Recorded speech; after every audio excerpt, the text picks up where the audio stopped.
Bom, sobre os rumos do mercado financeiro e da economia brasileira como um todo, a gente vai conversar com o Gustavo Sung. Ele é economista-chefe da Suno Research. Gustavo, boa noite. Obrigada por estar aqui presencialmente com a gente. Um prazer te receber. Eu quero começar falando de Trump e suas tarifas, se é que a gente pode levar a sério que, de fato, isso vai acontecer a partir da semana que vem. Mas pensando nisso, os riscos são mais do que evidentes. A gente está vendo as pesquisas de confiança de Trump caindo, as pessoas estão com medo. Quais podem ser os efeitos reais, os impactos disso nos Estados Unidos e no restante do mundo? E aí eu incluo o Brasil, que hoje, como a gente viu, teve o dólar subindo por causa de Trump. Bom, primeiramente, obrigado pelo convite, é um prazer estar aqui com vocês. Bom, basicamente, quando eu olho o cenário Trump, eu preciso voltar para pós-eleições. Porque basicamente lá a gente viu um temor muito grande que o Trump ia adotar uma tarifa universal e aquele discurso de proteção de 25% para as tarifas para todos os produtos importados nos Estados Unidos. E isso gerou um temor muito grande. Esse foi o principal problema que fez o dólar, por exemplo, atingir o patamar de 6,30. Depois disso, a gente conseguiu observar um dólar arrefecendo. A gente viu o Trump diminuindo a temperatura. Ele apenas sinalizou tarifas para México, para o Canadá e depois para a China. Depois, como a gente bem lembra, eles negociaram. E basicamente eu olho o cenário de duas formas. Primeiro, o Trump adota esse discurso para questões para conquistar mais vantagens competitivas para os Estados Unidos, melhores acordos comerciais. E outra forma, também de pressionar questões de segurança ali nas fronteiras, para drogas, para fluxo de imigrantes. Quer dizer, desculpa te interromper, mas na verdade ele dá uma cartada querendo fazer uma outra coisa. O objetivo dele é um outro movimento. Exato. Não é exatamente o da cartada inicial. Exato. E no fundo, quando ele diminuiu a temperatura do discurso de 25 para todos os países, para selecionar alguns, a gente vê um cenário internacional até aqui trazendo um cenário um pouco mais favorável. O câmbio sai de 6,30 para 5,80, que a gente está observando hoje.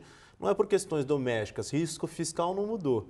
O Brasil não teve grandes mudanças, só o Congresso com Brasília teve ali o recesso, mas sem grandes novidades. Então, uma redução dessa temperatura possibilitou os mercados estarem mais favoráveis. A gente viu a performance do Ibovespa em janeiro, foi positivo. Agora, olhando com esse panorama geral, vamos olhar os efeitos dessas tarifas. Basicamente, a gente enxerga assim no nosso cenário base que a gente pode ter inflação mais alta nos Estados Unidos, por dois efeitos. Primeiro, quando você coloca uma tarifa, os produtos importados ficam mais caros nos Estados Unidos. E as famílias norte-americanas correm para consumir os produtos que são produzidos lá. Então, o excesso de demanda, procura, faz os preços norte-americanos subir. Num segundo momento, materiais como insumos, fertilizantes, combustíveis, máquinas, todas importadas a um custo maior, o produtor não fica, ele repassa isso para o consumidor. Então, os preços na prateleira ficam maiores. Então, você tem outra pressão inflacionária. Então, essa conjunção vai dificultar o Fed de diminuir ou reduzir, ter mais flexibilidade no juro norte-americano. Nossas projeções é ainda de corte nos Estados Unidos. Mais para o final do ano. Mais ali para o meio do ano, a depender da evolução da inflação, que vem um pouquinho chata nesse começo do ano, mas tende a desacelerar, ao nosso ver, de certa forma, a depender desses choques que a gente está vendo com o Trump, mas tem espaço pelo menos cortar mais uma vez.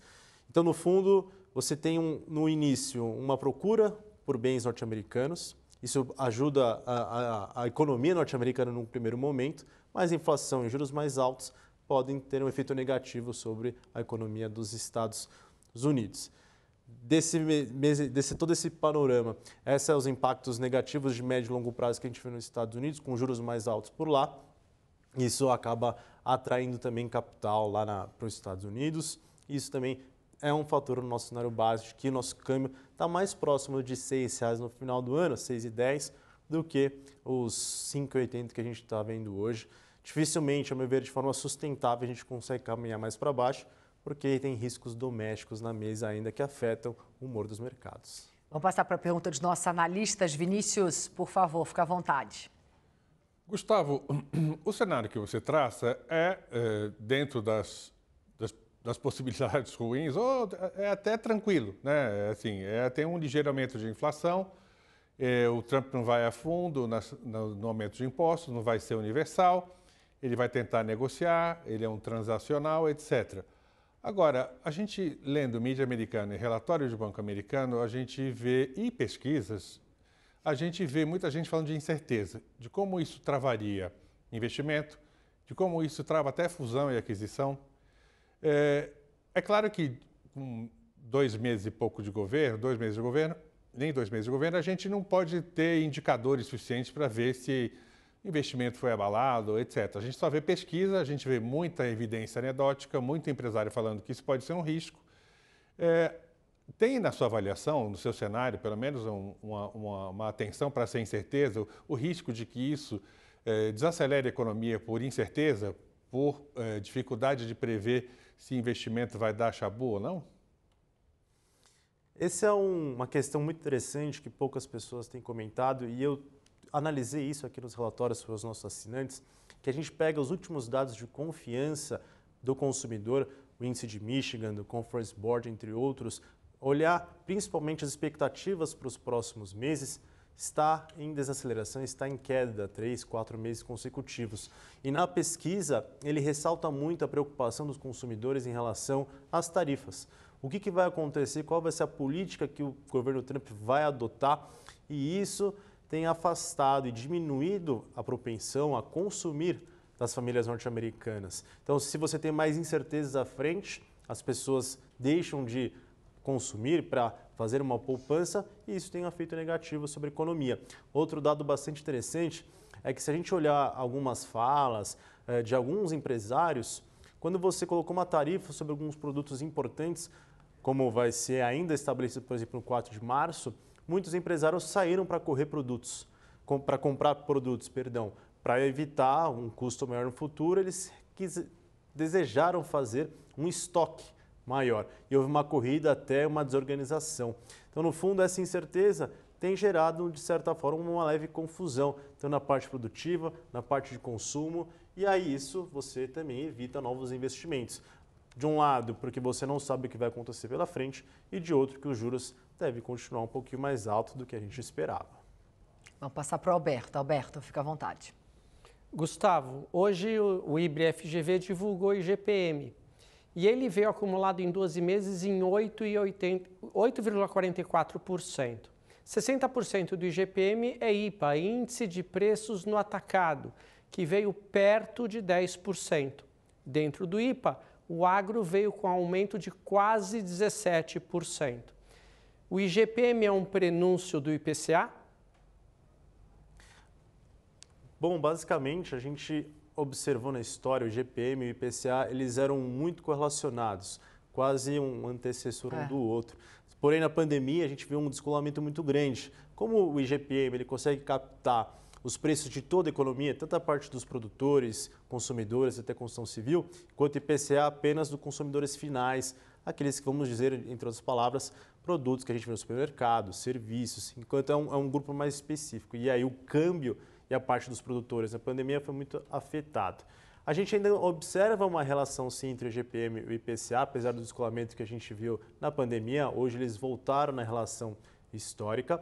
E quando a gente nota basicamente esse IPA, como você bem trouxe para nós, alto, com preço de alimentos vindo numa tendência de aceleração, isso uma hora vai começar a bater nos preços consumidores sim. E aí a gente vai continuar vendo nos próximos meses a questão dos alimentos ainda pressionar a inflação às famílias brasileiras. Teve umas questões pontuais, que nem o ovo, o café, que pressionaram o índice do IGPM, mas de qualquer forma, em nosso cenário, o preço dos alimentos ainda vai ser um fator relevante que deve impactar ainda a inflação do IPCA nas próximas divulgações também. Quando você estava respondendo as minhas primeiras perguntas, você acabou falando, nós temos também riscos domésticos. Queria que você aprofundasse um pouco mais nesses riscos domésticos que a gente pode sofrer aí ao longo de 2025. Bom, o risco fiscal, eu acho que esse é o panorama geral.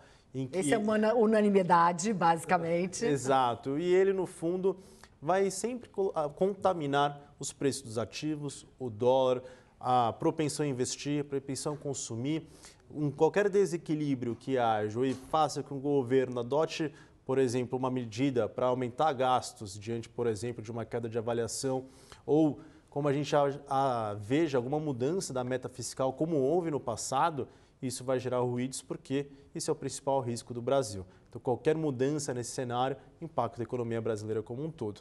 Mas eu chamo a atenção basicamente que é um dos principais riscos que a gente está observando é a aceleração da inflação.